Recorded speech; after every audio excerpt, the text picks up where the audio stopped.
Tell us then what you think. Is it lawful to pay taxes to Caesar or not? But Jesus, aware of their malice, said, Why put me to the test, you hypocrites? Show me the coin for the tax. And they brought him a denarius. And Jesus said to them, Whose likeness and inscription is this? They said, Caesar's. Then he said to them, Therefore render to Caesar the things that are Caesar's, and to God the things that are God's. When they heard it, they marveled, and they left him and went away. Matthew 22, verses 17 through 22. The Bible has a lot to say about money. Oftentimes, Christians are confused about how they should view money.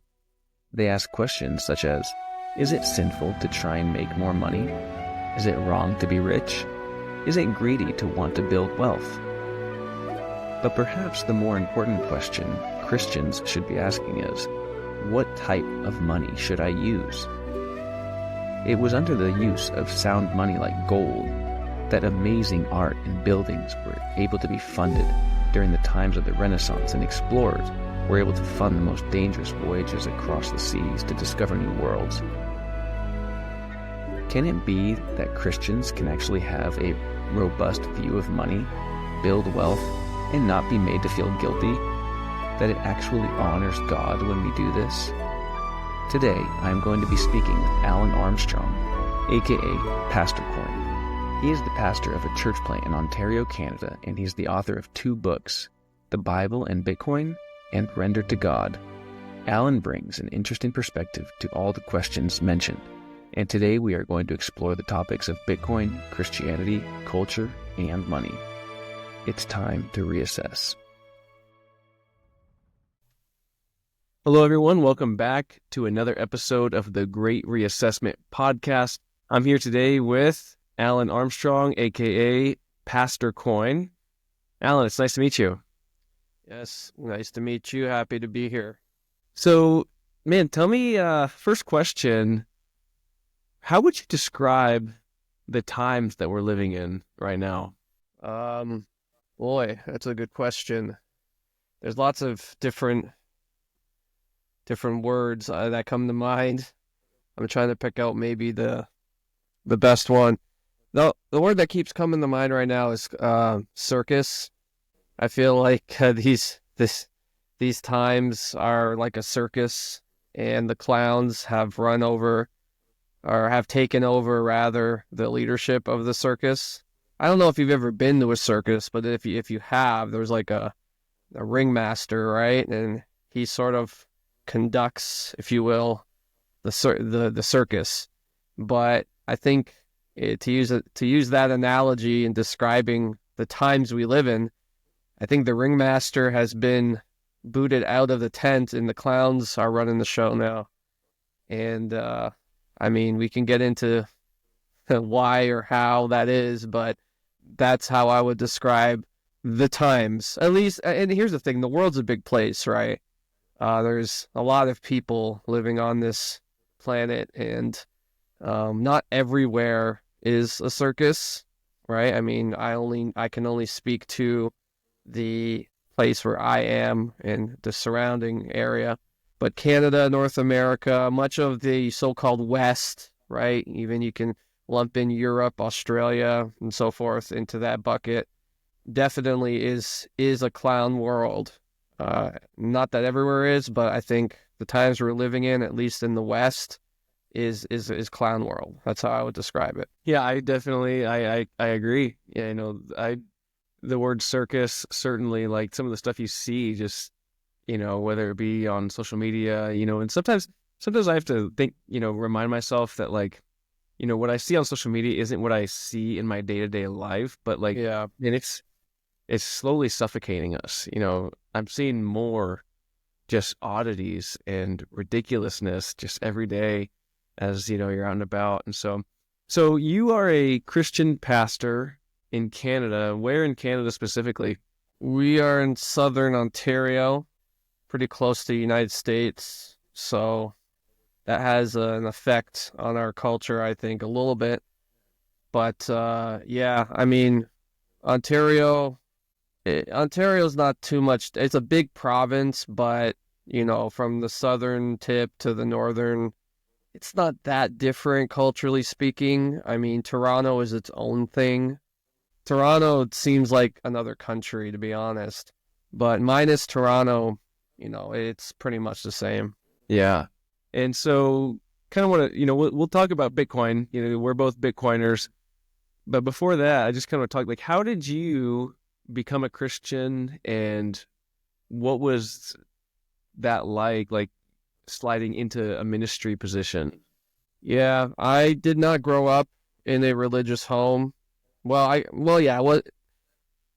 family was nominally Orthodox. By that I mean, like, literally just by name, I guess. If we had to tick off a census or something under religion, my parents probably would have put Orthodox, although maybe not. That's how nominal it was. And we had, every room had like an icon of Mary or Jesus or something in it. But they meant nothing. They were just there because my grandma, gifted us those things. And, the way I would describe it is it was more of a superstition than it was a belief in Jesus. It was very heavy superstition. Right? Like, the icons were in the room because my mom believed, or whoever believed, that it would protect us, and this kind of thing. So very superstitious, superstitious, irreligious home was what I grew up in. Didn't read the Bible, didn't pray really, unless, we were in a crisis. I think most people pray in a crisis, even those who would profess atheism, I think, if they're honest, pray during a crisis. But yeah, so I didn't really grow up in a religious house. There's more superstition and paganism and materialism and this kind of thing. So later on in life, well, I guess that's relative, but in my 20s, I hit a sort of limbo in life where I was like, man, I don't know what. I wanted to be a professional wrestler. I became a professional wrestler. That didn't do it for me. It wasn't what I thought it was. Quit pro wrestling, and then I was in limbo. It was like, what am I going to do now with my life? Because my whole life up to that point was leading up to becoming a professional wrestler, and I did it, and it was not what I thought. It was not a life I wanted to live. So I was in a limbo, sort of, with my life in my early 20s, and looked into different things, New Age, and some different religious, not experiences, but religious, I guess you could say, ideologies, maybe. And none of them really stuck, right? It was like, I don't know about this stuff. I looked into Buddhism. I looked into some, like I said, some New Age, a little bit of Islam even. And then my brother kind of started looking into Christianity, and I decided, I'll look into it too. And long story short, because my testimony is quite long, I'll just say through some providential acts of God, I ended up believing in Jesus Christ, that he was the only way, and the rest was history. That's cool, man. And so your brother was it like that he sort of discipled you and or brought you to church, or what? Kind of. He was just like, "Oh, come to church." And first I didn't go, and then, he persisted, and I eventually went. And during that time I was investigating, like I said, these different religions, and I noticed that a lot of the religions all had something to say about Jesus. Like, the person of Jesus was sort of in all of them to some degree. And I thought, man, that's interesting. Why does everybody want to claim Jesus for themselves, right? Like, what's so special about this one individual that everybody sort of wants to claim him? And so I thought, well, let me figure out who Jesus is, and went down the Jesus rabbit hole, and then discovered, oh, the reason everyone wants to claim him is because he's literally God and the most influential, important person of all time. So after I discovered that the resurrection was true and not some myth, it was just a no-brainer. I got to a point where I said, look, if he's alive and I have no reason to believe he's not, I looked at this from every angle I could. I tried to disprove the resurrection, and I couldn't. No matter what angle I looked at it from, no matter what theory I came up with, it didn't hold water. The best explanation was he's alive. And if he's alive, then I have to serve him. I have to follow him for the rest of my life. I have no choice. Yeah, you can get to that question. It's like, okay, if this is true, the implications for my life are literally infinite. If it's not true, then it's just nothing, right? Like, it's kind of like C.S. Lewis said, it's like, it's either not important or infinitely important. There's no, like, in between. And I was actually talking to another Bitcoiner. He was talking about how extraordinary events require, like, extraordinary explanations. And so because Jesus is like this extraordinary person, literally our entire calendar is built around when this guy was born. Virtually every country on earth has some history, or it's worked its way into the culture in some way, and how, like, his teachings have affected politics and the importance of the Bible. You name it. It's like the most likely explanation is that maybe he was the Son of God. Like, Yeah. This extraordinary thing that has happened is, well, maybe it's an extraordinary explanation that he truly was.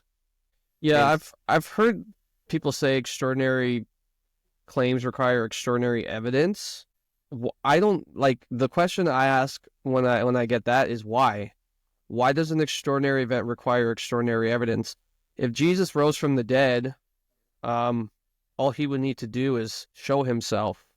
Right? Is that extraordinary evidence? Like, it's an extraordinary event, but having lunch with the resurrected Son of God, like, eating lunch is not an extraordinary piece of evidence, is it? It's quite mundane, right? But this is what the disciples and the eyewitnesses of the resurrection tell us. Like, we saw him dead, without a doubt, and then one day he was cooking us breakfast on the beach, and we ate with him and we talked with him, and then he left, and then he came back, and this time we were sitting together inside, and he came and sat with us, and one of us doubted him, and he said, here I am, touch me. See, there are holes in my wrist. And so, right? So, like, extraordinary events don't require extraordinary evidence. They just require evidence that it happened, right? It doesn't have to be special evidence. It just has to be evidence, right? So I don't know. That's just sort of how I look at it. No, it makes perfect sense. Like, the extraordinary evidence part shouldn't be required. Like, because you could do that about anything. You could say you're a living, breathing, you are literally pulling in oxygen into your lungs, and in return you are expelling carbon dioxide, and that is thus giving energy to your entire body, and you're able to metabolize food and do all this. Like, that's a pretty extraordinary claim. Yeah. I don't need to see inside your body to make sure that it's happening. I can just look at you and see that you're alive and assume that it's happening. Well, we believe crazy things all the time. Like, for example, one thing I love to say to people when I'm discussing, the existence of God, or is Christianity true or whatever. People have all these doubts. Well, the evidence, and I don't buy it, and I'll say, look, do you believe that rocks, big boulders, can levitate off the ground? Most people say no. Right? Why don't you believe that? Well, I've never seen it, and it's just it doesn't happen. Well, here's the thing. I guarantee that you do believe that. I promise with 100% certainty, every single human being believes massive boulders can float in the sky. You know how I know that? Because you look at the moon every night, and that's what that is. The moon is literally a rock floating in the sky. So why don't you believe rocks can float? well, you do believe rocks can float, right? You believe crazy stuff all the time. The sun is a ball of flaming plasma floating in the sky, okay? And we don't even care. But that's a pretty crazy thing, isn't it? So, anyways, No, yeah, I digress. no. I think I get your point. It's like there's this remarkable things happening around us, and you're not claiming that you need some extraordinary evidence that they're there. It's like they're just there, and It's normal, right? We've become desensitized to how crazy it is that there's a rock floating around our planet and that there's a ball of fire in the sky that gives life to everything on Earth. yeah, Right? It's just that we take it for granted, but it is quite extraordinary if you stop and think about it. yeah. I wonder what they mean by like with people who challenge the historicity of Jesus and saying it requires like, what do they mean by extraordinary? Do they mean I don't know. irrefutable proof? Do they basically they want to cast an illegitimate light upon it because they don't want Christianity to be true. Yeah. They don't want to live in a world where they're held accountable for the things they do on this earth, and they don't want to live in a world where if Jesus is God, then what does that mean for my life? Yeah. So you were a pro wrestler. What the heck, dude? Like, tell me about that. No, it was just a boyhood dream, I guess. I grew up watching wrestling, wanted to be a wrestler, and then I did it. I did it for a couple years. Wow. I went to this training and everything, and it's was not all it's cracked up to be, and not a career that I would want to, like I could have invested more. I could, I believe I could have maybe not become a superstar WWE, although maybe, but I think I could have made a career out of it if I really wanted to. A couple things hindered me. I didn't really want to take steroids, but like I kind of would have had to level up to the next level, right? It was, I don't know how it's like anymore, but back when I was in it, it was kind of like if you want to get pushed, you got to take the juice, right? You got to you got to do it, and they would hold you back if you didn't, right? It was like, well, these guys are juicing and look at them and look at you, right? It just doesn't, you're not on the same physical level, and you're not, right? I mean, if guys taking steroids and you're not, then it's almost impossible to reach his level. So didn't really want to do that. So I was like, I don't know. And then it just, I looked at these guys who were successful, right, according to the wrestling standards, and I did not really want to be them. You know what I mean? Like, Yeah. I was like, man, do I want to be like them when I'm 40 and 50? If I reach the level of success that they have reached, which is a level that, is coveted by anybody who gets into pro wrestling, who wants to be a pro wrestler. If I reach that level and end up like them, am I going to be satisfied? And I was like, no, it's not worth it. The fame and that kind of stuff is not worth the potential price I'm going to have to pay. We got guys are like taking living on painkillers, like literally living on painkillers, and bodies just beat up, and you can't really have a family. I mean, some have. I'm not going to say everyone who makes it in pro wrestling doesn't have a good family, but like vast majority, man, you can't really have a family life when you're on the road like 200 days a year, and more, plus the drugs and all the different things going on backstage with the fans and the women. I'm like, man, I can't do this. So I dropped out. I couldn't do it. It was not for me. Did you ever get any like injuries as a result of it, or Not really. No. No, luckily, thank God. Like my back hurts a little bit, from time to time, but no serious injuries. That's good. That's good. So I noticed you got a Send Network T-shirt on, and I'm familiar with the Send Network a little bit. So part of what you do is church planting. And so do you see yourself planting another church outside of Ontario and moving? I don't know. I mean, anything can happen. I'm not planning on it. It's not on my radar, but you know, it could happen. You never know. Like crazier things have happened. Sure. Tell me about the church where you are in ministry now. Like, what's sort of like the culture like there? Yeah, so I planted this church in 2016, and yeah, it's just been your, maybe not your average church planting journey, but lots of ups and lots of downs. It's church planting is really hard, especially when you start from scratch. Like, there's two, I think, categories of church planting. There's church planting, and then there's something called church splanting, which most church plants are splants.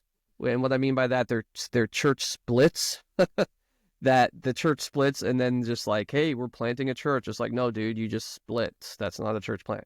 But so I did church planting where we literally just started with like a group of like 5 people, and we were sent by another church, and that's a whole nother story. But and then we just started doing ministry and stuff. So lots of ups, lots of downs. The culture, it's very chill. It's a small church. You know, I don't know how to describe the culture. It's we're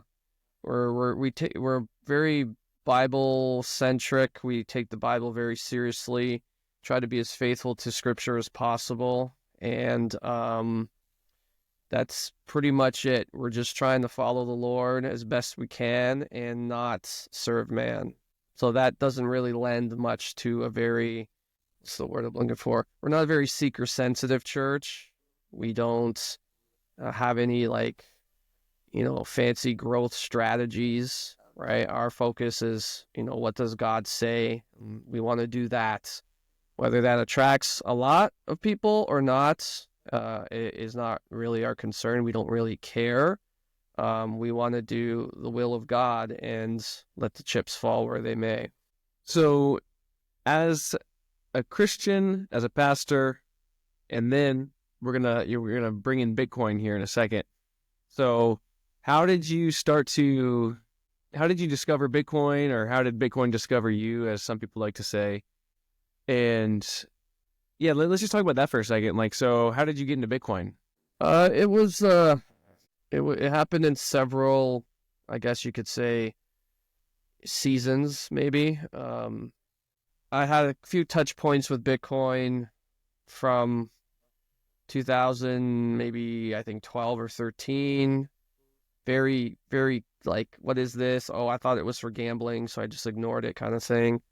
And then in 2017 was like, oh, okay, this is something that, maybe is bigger than that.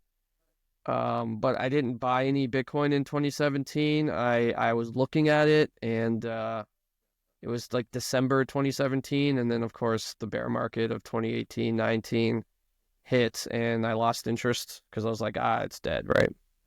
But in 2017, I did buy some Dogecoin, and I thought, whatever, I'll just buy some Dogecoin because it was cheap. And then in 2020 is when Dogecoin had kind of a run up in price, and I was looking, and I go, wow. So I made a ton of money on Dogecoin. And then I thought, man, but there's something different about Bitcoin. So I did my study in 2020, and 2021 became probably Bitcoin only. I'd say in 2021, sold my Dogecoin at a big profit and swept it into Bitcoin, which I don't recommend. Like, I know it happened for me, but like, it was an accident. I don't recommend buying altcoins in order to stack more Bitcoin, just because 9 times out of 10 you'll end up with less Bitcoin than if you just bought Bitcoin.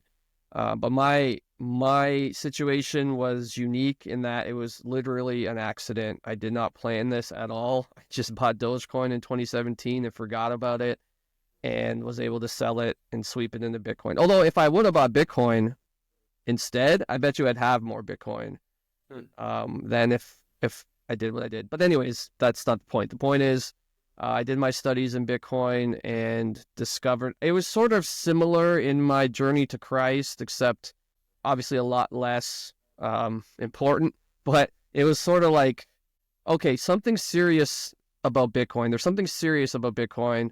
It keeps chugging along. It although it does have these huge drawdowns, it just keeps coming back. So I had to figure out why Bitcoin was so resilient, and once I figured out what Bitcoin was, that it was, not just some investment to make some fiat money, but it was actually a technology that aligned with God's word in the area of money, and not just money, but morality, that I thought, okay, well, that's it. It's a no-brainer. I have to be a Bitcoiner now.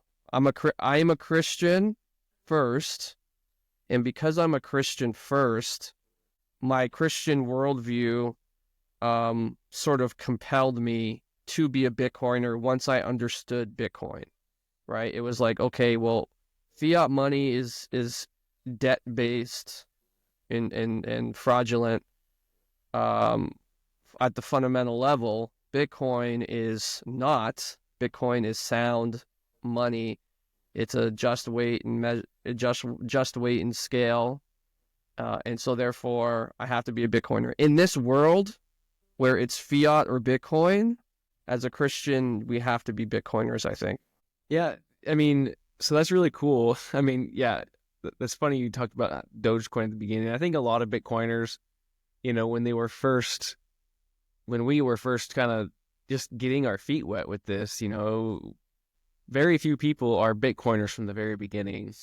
And, you try to time the market with a few shit coins and you pay the price. You might get lucky here or there, but usually people time the market on accident.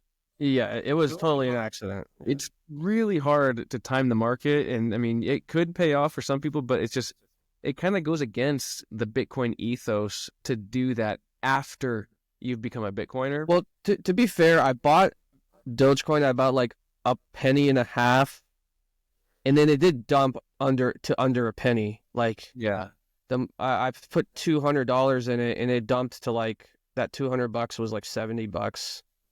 And when I saw it dump to 70, I said, whatever. And I just, whatever exchange I was using, I just closed it and forgot about it. I didn't sell. I just forgot about it. And then in 2020, my wife's like, hey, do you still have that thing? And I was like, I don't know. Do I? And when I looked, I was like, whoa, I do. And it's like worth like $3,000 now. So. What was it? So I have a similar story, and this is obviously before I became a Bitcoiner. So for anybody listening, there's context here. I had some Dogecoin when there was 3 zeros in front of the 1. Yeah.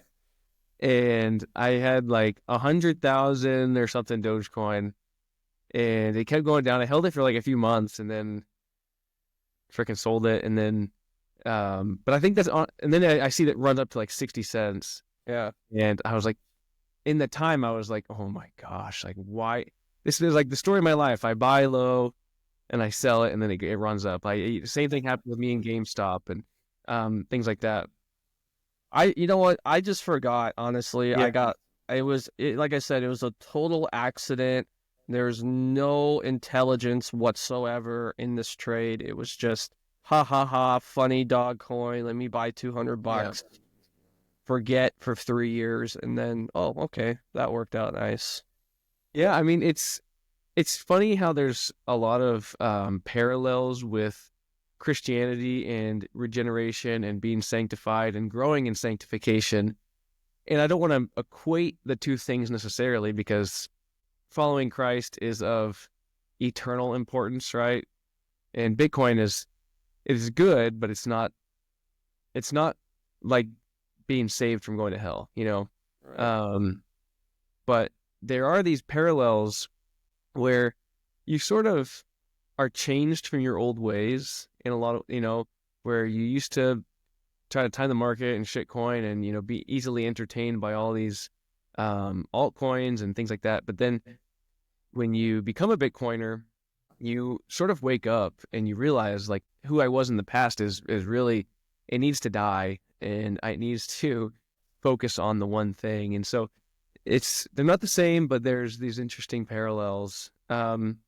So as a Christian pastor, was there like a reconciliation process for you in that, like, maybe as Christians, like, we've neglected this topic of money for so long, and now as Bitcoiners, like, we're like, man, this is actually really important, and what are the sound money principles that we can see out of the Bible? Like, they correspond so well with Bitcoin. So is that something that comes up in your ministry, like in your pastorate? Most people, well, everyone in my church knows I'm a Bitcoiner. But it doesn't really come up, to be honest, in terms of like it's not like on Sunday morning we talk about Bitcoin a lot. We really don't. You know, there's an occasional side conversation. Oh, hey, you know, Bitcoin or whatever. But yeah, unless it's explicitly in the text, then it doesn't really get mentioned, you know, as far as money or anything like that. But yeah, like I think I'm blessed in the sense that most people in my church are Bitcoiners, so it's not something I need to discuss. It's not something I have, like, like, I don't need to teach them about this. They already get it, right? I don't need to. Yeah. So that's very unique though. Most churches are not like that. But we're just lucky in the sense that we're smaller. We're a tight knit group. Most everyone's a Bitcoiner, and they already sort of get the sound money principles and are living consistent with that. So, yeah, it's good. It's good. I can't complain. The church as a whole, like, it doesn't matter what city you're in. And maybe I'm just speaking like the churches I've witnessed and observed and been a part of and sort of keep tabs on from afar. There's always been like this taboo to talk about money. If you talk about money, you talk about building wealth, there's sort of like this gut reaction to like, yeah, man, why are you pursuing the things of this world and want to be rich? And don't you know that in order for a rich man to go through the eye of a needle and all this, like, hold on a second. Can we just back up? Like, and so that sort of knee-jerk reaction, it's incredibly frustrating. And I'll say this: those types of people left. They left my church. There were those types. And early on in my Bitcoin journey, and like I said, I never really like preached a Bitcoin sermon or not. I've never done that. You know, but people, you know, as the pastor, they kind of know what you're into, right? They know. Obviously, I wrote a book about it and stuff, so people know, and they'll ask, well, what do you think of this or whatever. And like, I had a good number of folks who were like that, right? Who were thinking it's worldly or the mark of the beast or whatever. And, you know, I was nice about it. I say, here's my perspective. Here's what I think from the scripture and so forth. And anybody who, they just left, honestly. They just left. They left the church, and, you know, and what are you going to do? What are you going to do? It was like, especially when they heard that the church was buying Bitcoin, it was like, well, I'm not giving to this church anymore. They're just flushing our money down the toilet, right? It's not like we were sinking every dollar people gave into Bitcoin. That's not what was happening. But we would like DCA anything above our operating expense. We would DCA, and people didn't like that, so they left. And that's fine. That's fine. Me and the leadership, we decided that this was the right thing to do, and it was because our Bitcoin holdings are up, 600%. So yeah, it was obviously the right thing to do financially, and people left, and that's okay. So those who stayed are like, they get it. Yeah. And I'm not to say everybody left. There's still some people who aren't Bitcoiners who are still around, and that's fine. But like I said, Bitcoin's not the center of our ministry at all. It's not even like probably in the top 10 of the things that we pursue. We don't pursue Bitcoin. We have Bitcoin in our treasury because we just think that it's a good thing to have for the ministry, and it is.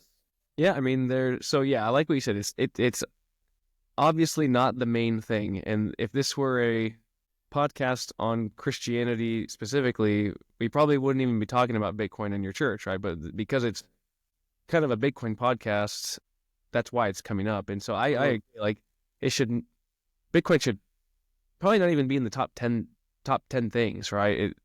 But it is money, and money comes up in a church, right? You got to think, like, what are we saving for something? What ministries do we want to support? What missionaries are we trying to give to it? Well, like you said, it's money, right? So once you understand it's money, then it just, you treat it that way, right? So in the same way that churches engage with fiat money is how we engage with Bitcoin to a degree at our church. So it's just like, if somebody asked you, well, how much do you, how in your ministry, how much do you focus on money? It's, well, not much, right? It's like the ministry is to propagate the gospel of Jesus Christ, and people give us money so we could do that ministry, but that's the extent of the money, right? It's, unless we're preaching from a text that deals with money, that's it. And so once you get Bitcoin, it just becomes that. It's like, okay, it's our savings account, right? That's what it is. But for most people in ministry, it's like, what? That's crazy. What do you mean? Like Bitcoin? Like, you need to justify this, and this is idolatrous. And it's just like, dude, it's just money. What are you talking about? We have a savings account of Bitcoin. You don't. That's it, right? What is so controversial about this? Yeah. It's just because they don't understand it. And that's why I think, because in my Christian bubble of my church, Bitcoin is just it's a given. It's like, yeah, we save in Bitcoin. So what? That's what we do. That's what, 80% of the families in our church do for their own family finances. So it's not really a controversial thing. It's kind of like, whatever, it is what it is. But outside of this bubble, I realize this is a very foreign and even offensive thing that we do to a lot of Christians out there. But because I'm in this bubble, I can't really comprehend that. Like, what's the problem? You guys look crazy to us, right? That's the thing. So yeah, that's I think it's important we talk about this, because most Christians don't get money. They don't understand money. They don't know how insidiously evil the fiat money system is, and how it has these negative effects on society, even on the church. So yeah, these conversations are important, and we need to do more of them, right? Because the vast majority don't get it. But because I'm in this bubble, I sometimes forget, oh yeah, like 99.9% of Christians don't get it. Yeah. I am in a church with, I don't know the exact number, but you could ballpark it between 150 and 200 people. And I think I'm one of like maybe 3 or 4 Bitcoiners. And just kind of looking out with a lot of the churches I'm familiar with, it's like, it just tells me like we're still so early, and the church is sort of waiting for the cues from the broader culture. It's like, we need to stop waiting for those cues for what other people are going to do. And that is just the most frustrating thing, is like the church has an opportunity here to embrace a sound money that is reflective of God's principles, to influence it for his kingdom, and not wait for somebody else and some other institution to come in and infect it and right. But like if churches, right, churches should be giving. Churches should be giving most of their money away. Totally agree with that. But churches also need to be saving for things, right? Like if a church could own a building rather than rent a building, that's better, right? And if they could be building beautiful churches instead of renting out ugly Target-looking buildings, right? Like that'd be a good thing, right? And just this return to like beauty. Like these are all things that I see. Like people say like, well, why do we need to do that? Like what if it doesn't happen? What if it doesn't work out? What if it does? Right. Ask yourself that. Like what if it does work out and we can return to a Bitcoin standard-based economy where the products that people create because they're trying to earn Bitcoin are beautiful and they are durable and they last, right? Like what if our churches reflected that? Mm-hmm. You know? I literally like think like, man, what if our churches looked like they used to back in like the 1500s? Mm-hmm. Because they are financed with sound money. Why can't we save for something like that? And it just seems like a lot of people dismiss that. They're like, it's just we got to be focused on some other thing, you know. And But the irony in that is that I'll talk to pastors about this, and they'll say no, like it's too risky or whatever. And I see these churches, and they take out loans for millions of dollars, like literally millions of dollars worth of loans to do buildings, to build a building or to do a building extension or upgrade or something. So I'm like, wait a minute. So it's okay to take on millions of dollars of debts for ministry. That's not risky. But holding a sound, hard money that is compliant with the principles of Scripture and of the Word of God, that's too risky. yeah. So debt is okay, but financing ministry with hard, sound money is not. You know, so like these are the paradigms. This is what I mean this is what I meant when I said that the fiat money culture has affected the church too. Is that we think, oh yeah, it's fine. Of course, take on a bunch of debt to finance ministry. There's no problem with that. Nobody has a problem with that. But it's like, so you would rather pay interest to a godless bank, right? Yeah. Than save Bitcoin, a hard, sound, apolitical money? Yeah. It's like, do you not see that? So there's a lot of irony in this, right? When I'm talking to these guys, because I'm just like, okay, fine, pay debt, right? Get into debt. You know, I had one guy it wasn't you, or maybe it was. No, it was somebody else messaged me, and they said that they went to a church, and the pastor was preaching about how they're behind on their payments on like whatever loan or whatever they took out, and he's preaching how it's God's problem. God has to meet this need. It's like, dude, how are you gonna come out here and say we took on this huge debt and it's God's fault that we can't pay? Like, what? And we're the crazy ones for suggesting maybe we should just save Bitcoin. Yeah.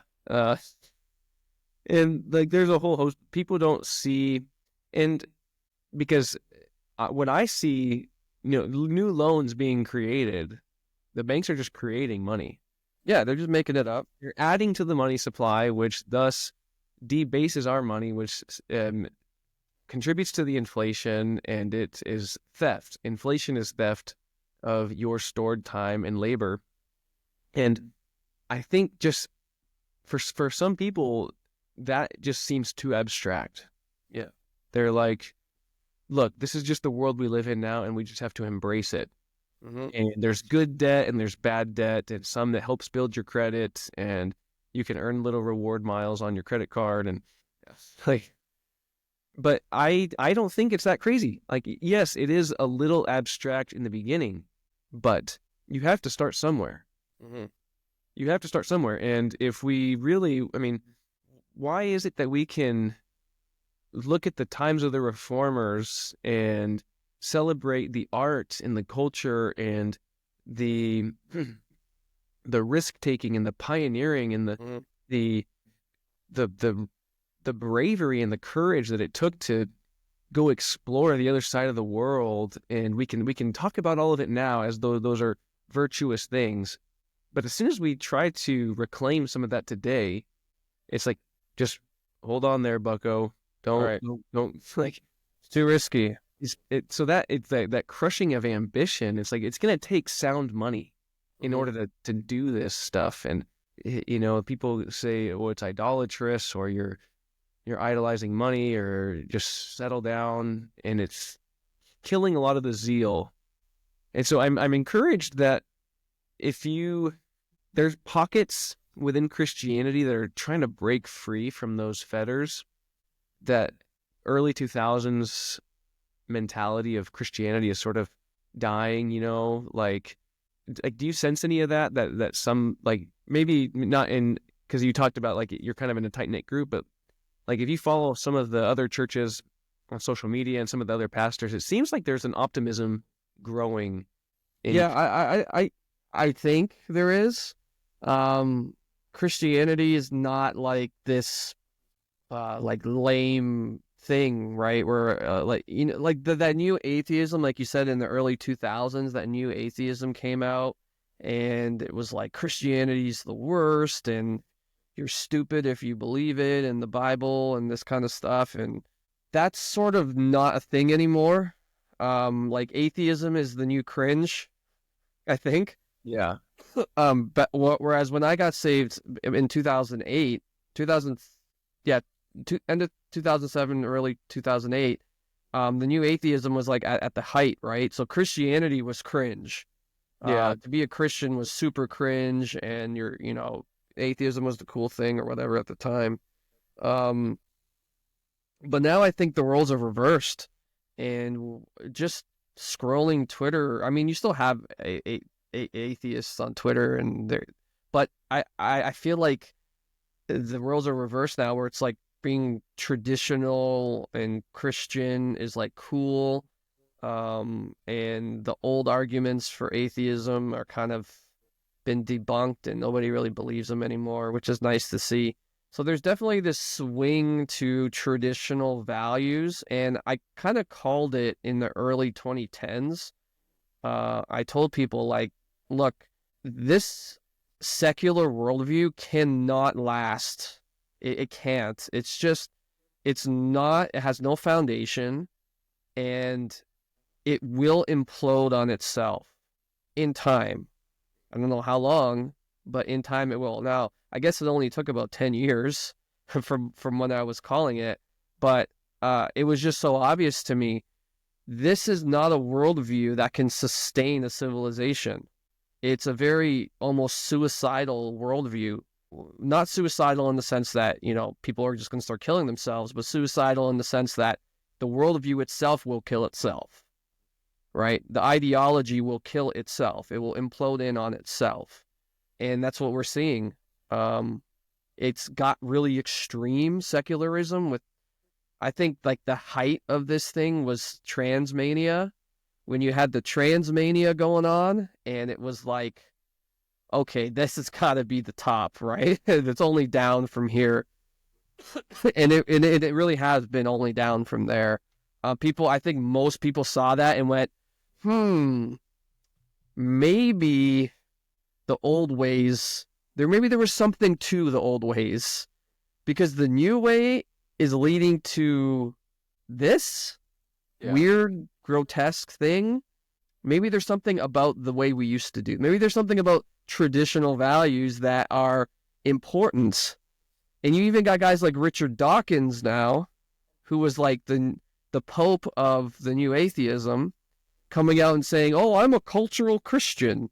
I like Christmas and carols and Easter, and I enjoy the cultural Christianity of my country, and it's being taken over, and I think that's bad. It's like, bro, like, thanks for that, but you contributed to this decay. So you see people are switching. Now, are people becoming Christians? Yeah, I think more people are becoming Christians, but I still think by and large, North America is lost. And I think a lot of it is just a turn to the conservative right. I don't know how much of it is actually true, like revival of Christianity. So it's a positive development for sure, but I think there's still a lot of work to be done. Yeah, there definitely is. When you said, like, I think you're right. The trans movement was definitely like the tipping point. My best memory is like from like 2016 to like 2020, right? You had this postmodernism was sort of entering, like, it was like fully exposing itself. And that was like there is no truth. We can all be right. Find find your truth. That was a big statement you heard just floating around. And there was a lot of people who I think were silently uncomfortable with like the whole LGBT thing. But then the spotlight really kind of hit transgenderism. Yeah. You couple that with 2.5, 3 years of totalitarian dictatorship during COVID. Mm-hmm. And you couple that with, at least in the United States, a return of Donald Trump, and people are just fed up. Mm-hmm. And so you have a few really powerful voices like Joe Rogan. You have a couple other people peppered in there who I think they just saw through the BS a little bit. And a few people were courageous to like speak out against it. And then there's just this wave. Like, you're no longer the weird one if you don't think men should be using women's bathrooms, if you don't think men should be using competing in women's sports. Hey, maybe COVID was a big overstep, an overreaction in the wrong direction. And it's like, and if you would have said all those things in 2019, you were a heretic. Yeah. You were a heretic and you deserved to be burned at the stake. Mm-hmm. But man, things have really shifted in a very short amount of time. And I think like all of those things really just came together at the perfect time. And people just want to be free. People want to be free. Are you in the US? Yes. Okay. So I'm in Canada, and it's we still have a liberal government, but everyone hates the liberal government here, and they're kind of holding us hostage because we want to have an election, but they just keep delaying and delaying and delaying. If we have an election today, it would be similar to the United States, probably even a harder swing to the right. Although the Canadian right is not very right, but anyways, the conservatives of this country would win handily. Yeah. But they keep delaying it. So that cultural swing's happening here too. It's just not official yet, because once we have that federal election and the liberals get totally and utterly annihilated, that will be the sort of cultural, red flag, if you will, that, well, no, red flag's the wrong term, but it'll be the cultural, like, stamp of approval that we reject wokeism. Yeah. We also reject it, right? Because most people here do reject it. It's just we haven't been able to vote yet and kind of make that public because of how corrupt the government is here. But it's happening here too. Actually, this toque. Sorry, you're American. You're like, what's a toque? This is what we call these in Canada. We call these toques. Toques, yeah. What do you call them? Beanies? Yeah, a beanie, or yeah. I really don't think there's another word for it. Yeah, beanie. Yeah, we call them toques. I think it's French for beanie, probably. But anyways, this toque, I wore it. Taxation is slavery, right? Yeah. And I've been wearing this around, and you wouldn't believe the positive reception I get for this thing, right? I thought it was going to be edgy and stuff, but most people are like, hey, nice hat, where can I get one? So the shift is happening here too. When I went to the dump, actually, I went to do a dump run and I had this on. I went to pay at the booth, and the guy reads it. He goes, "Taxation is slavery." He goes, "Oh, cool." And I go, "Yeah, well, do you agree with that?" He's like, "Of course I agree with that. You'd have to be an idiot not to agree with that." I go, "Oh, okay. So maybe it's happening. Maybe we're waking up." Yeah, all of that is super interesting too, like just cultural shifts. I think right now, like you mentioned, people aren't necessarily turning to Christ, but I keep saying it, I think people are well poised for the gospel. Like, it's amazing how there's people in their mid-20s pursuing traditional values. They're not even Christians. Yeah, they want like to get married, have kids. They want to start a family. They want these things that Trad wives. They want a trad wife. Yeah. Like these young guys are looking for like a wife to stay home and clean and cook and have children. It's like when I was younger, when I was a teenager, we weren't really thinking about that. I don't know how old you are. I'll be 38 this year. So, 20 years ago. Wait, no, is that right? You would have been Wow, 18. yeah. I was 18 20 years ago. Is my math right? Yeah. Oh my gosh. So 20 years ago, when I was 18, we weren't thinking about that. We were thinking about getting girls, and we didn't want to have a family. We didn't want to have kids. We just wanted to, whatever, party and live the life we thought was fulfilling, which it wasn't. But it is crazy to see young guys like pursuing these traditional values, and they're mad. They're upset because it's out of reach, right? Like how are you supposed to afford a house in this economy? How are you supposed to, provide? How is one man supposed to provide for a family anymore? The amount of money you'd have to make, right? Like $100,000 is not that much anymore. Mm-hmm. Whereas when I was 18, if you made $100,000 a year, you could easily provide. You could have like 5, 6 kids, and you'd be fine. Yeah. You could make it work. Not anymore. No, that's definitely right. Like a house costed maybe 2 times your salary, but today it's 6. Yeah, it is interesting to see some of these young guys. I wouldn't characterize all of them that way, but there's a tick in the other direction, so to speak, and it is interesting. Like it's like people are seeing that the antidotes to, because right now people have been uncertain about the future for so long, and the people are still uncertain about the future.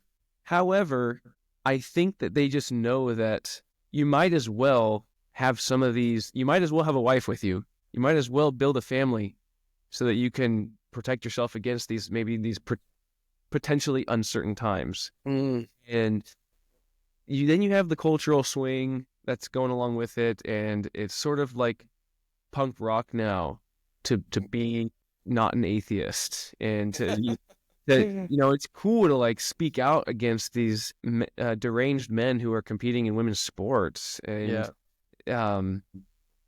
just seeing right through the BS, and so again, there's probably other people who would paint that this period of time differently, or maybe they would come at it from a different angle. But I think we've touched on a lot of like everybody's got this feeling, it's like, and there's a bit of optimism, and we're just going to see where it goes.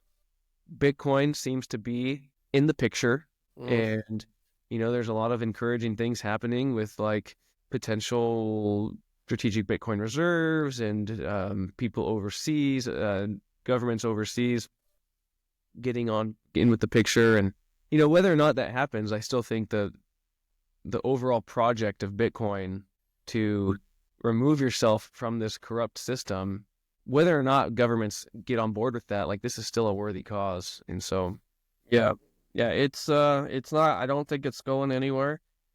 It's only going to increase in adoption as the system we're currently in melts down, and that's the only place it has to go. yeah. Right. I've been posting on Twitter recently about sort of what's going on, and I'm like, with Elon and Doge, and it's like, it's fine, I get it. You want to make sure the government's efficient, but you can't save the system, man. It's irredeemable.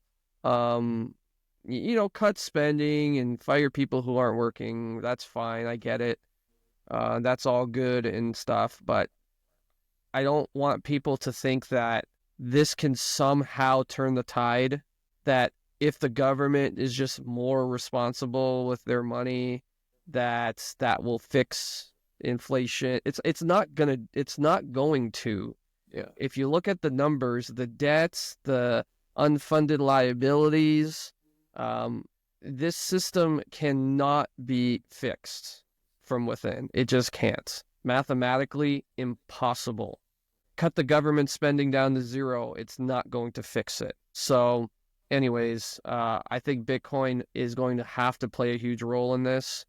And I think it will play a huge role in this. I think it might be our only way to really transition from this failing system that's destined to fail to one that won't. Yeah. Bitcoin can be the bridge that alleviates a lot of suffering in that transition. Yeah, I think you're right. Like, because even if you get one righteous king for 4 years, right, who makes a lot of good change, like, who's going to come after that person? Yeah. Right? Can one person really change the trajectory for the next 40, 50 years? I think it's highly unlikely. If we can reduce spending, like you said, all that stuff is great. It just doesn't get to the root. That's all. It doesn't get to the root, and so you need sound money to come back. And I guess a message for young people who do want to start a family, like, this is kind of what I'm doing. It's like, Bitcoin may allow you to, or will allow you to, carry your time and labor into the future to provide. Yeah. So the best way to provide and be able to successfully grow a family without having the fear of losing your money to inflation or being able to afford it is, like, you can save for it now, and Bitcoin hopefully is a tool that will allow people to contribute to the world in a good way. Yeah. Not by adding just dead weight and things like that, but like creating producers and like I don't want to see people just be getting by, right? Yeah. You want to see people working at things that actually will bring value to the world and meaning to their lives, right? There's nothing worse than just a menial, soul-sucking job that doesn't even get you by, right? Like, that's the fiat mindset. Everybody wants something for nothing. Well, and you know what? Can you really blame them, though? Because the system is incentivizing that. Yeah. You know what I mean? Like, when you live under the fiat money system and people want to be, get handouts and get free stuff. Well, I mean, yeah, because that's what the system's built to do, right? It's sort of subconsciously discipling people to be like that. Because when you think about it, the people at the top of this Ponzi scheme, they're the ultimate rent seekers, right? They're the ultimate leeches and money grabs. So of course, everyone at the bottom is going to want a piece of that pie too. In some ways, for people who are working hard and still getting screwed over, just why? Kind of reclaim a piece of their contribution. Yeah, that's the thing. Imagine you're busting your butt, working your butt off, and hardly getting by, and then you got some banker who's sitting on his butt, just putting zeros on the end of a ledger, and he's making off like a bandit, right? And you got these politicians who do nothing and who make tons of money while you're busting your butt doing whatever, laboring. Yeah, eventually people are going to be like, you screw this, Yeah. I want a piece of that easy money too. Give me some handouts. And then that's why every election cycle, that's the narrative around every election is, what are you going to give me? Oh, yeah. What benefit are you going to give me? I used to be the type to rail against that, but now I'm just like, I get it. I get why people are like that. Number one, because they don't get how the system works. If they understood how the system worked, then we could have some change. Right. But they don't understand how the system works. So of course they're going to ask for more. Of course they're going to do that because that's what the system is built to do. And so they're just operating within this broken system with broken incentives, asking for things that align with the system's values. So I think the whole thing, like I said, is not getting to the root of the problem. You get to the root of the problem, you can have a solution. But all these things are just Band-Aid solutions, right? They're just temporary fixes. Like, we need to give people more money, more handouts, more stimulus. I mean, I even heard Elon Musk talking about giving everyone $5,000 or something because they save so much money. It's like, okay, sure, do it, like whatever, but it's not fixing the problem. Like, people need to know the problem so we could fix the problem.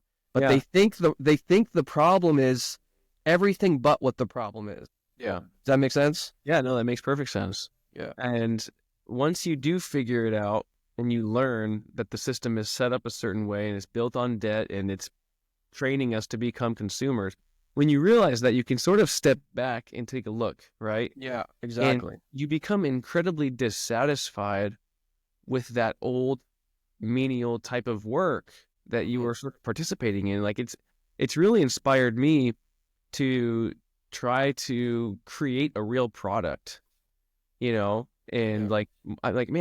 I'm talking to my wife. I'm like, man, I want to make something. I want to produce something, and I'm tired of being a consumer. I want to be a producer, and still trying to figure that out. Like, we have a few ideas and things that we're good at that, like, we think we could produce and maybe sell. And so imagine if everybody was sort of thinking that way and the wheels are just churning, right? Because, some people are naturally gifted at entrepreneurship and things like that. But man, like, imagine if instead of being like 85% consumers, we were like 85% producers. And but we have to step outside of that system to see it. And so it's sort of like that verse in Ecclesiastes where it's like, with more knowledge comes more sorrow. Yeah. But at the same true. time, it's like, man, we need that knowledge because, and we could, be better stewards of this world if we had all that. And so I don't think it's necessarily all idolatry and we're just making a big deal of nothing, but there's real potential for human flourishing, which we know God cares about. Yeah, I mean, what's more idolatrous? A system which incentivizes a nanny state, or a system which incentivizes production and capitalism and wealth creation, right? I mean, both can become idolatrous. I understand, both can, but I mean, when I read scripture, especially Genesis 1, being made in the image of God to subdue the earth and this kind of stuff, it sounds a lot like God wants us to produce and create wealth. And I think that's a good thing. I think that's a virtuous thing. Yeah, to work. Yeah, I think it's a virtuous thing to want to produce wealth and be fruitful and multiply. I know, like, that verse, be fruitful and multiply, people think, oh, that just means having kids. It's like, yeah, I think it does mean that, but like, what are the implications of that? What are the implications of people having a bunch of kids? Doesn't that imply that there needs to be a lot of infrastructure builds to sustain that, right? I mean, you can't just have a bunch of kids and do nothing. Like, the presupposition is that all those people are going to continue to build out this human infrastructure to sustain that life, and not just to sustain, but to flourish, and to create a world that's mutually beneficial for all people.